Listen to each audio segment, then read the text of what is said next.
আমাৰ ৰাইজে এনেকুৱা বিপদত পৰিছে বৰষুণ বাদলত কোনো কাৰণত খোজকাঢ়ি যাব নোৱাৰা অৱস্থা হৈছে তাৰ কাৰণত এতিয়া আমি জনসাধাৰণ ৰাইজে নিজে ভাল কৰিব লগা হৈছে এইটো অৱস্থা হৈছে আমি দুবাৰকৈ এপ্লিকেশ্যন দিয়াৰ পাছতো আমাৰ PWD এক্সিকিউটিভ ইঞ্জিনিয়াৰ কোনো গুৰুত্ব লোৱা নাই এতিয়া আমি গড়মাৰীলৈ আমাৰ তীখাপে গড়মাৰীলৈ যিটো ৰাস্তা হৈ আছে একেবাৰে চিকাৰ ৰাইজে যাব নোৱাৰা অৱস্থা বানপানীৰ এককাল পানীত যাব লগা হৈছে তাৰ কাৰণে কোনো মানে চৰকাৰে কোনো ব্যৱস্থা নাই স্থানীয় বিধায়কো লোৱা নাই আৰু কোনো গুৰুত্ব লোৱা নাই গোটেই টকা যে হস্তক্ষেপ কৰিব আমি সম্পূৰ্ণ বুজি পোৱা হৈছে আমি চালি যাই বেৰ কোবাই চবতে চালোঁ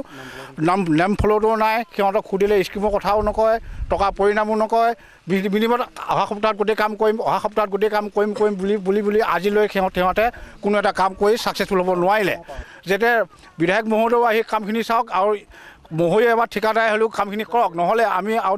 পিছৰ পৰ্যায়ত বেলেগ হস্তক্ষেপ আমি ল'বলৈ বাধ্য হ'ম আৰু আমি ঠিকাদাৰক কেইবাবাৰ আমি চেইন কেবলটোৰ বিষয়ে বহুত কমপ্লেইন কৰিছোঁ কিন্তু চেইন কেবলটো এটা ৰঙা মাটি দিছে যিটো মাটি নেকি আমাৰ মানে এঠাৰ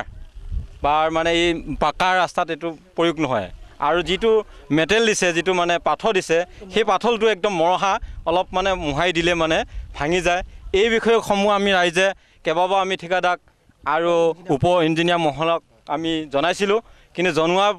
পৰিৱৰ্তেও এই শিলবিলাককে ব্যৱহাৰ কৰিছে আৰু সেই চেইন কেবলকে ব্যৱহাৰ কৰিছে আমি কেইবাবাৰ আমি বন্ধ কৰিছিলোঁ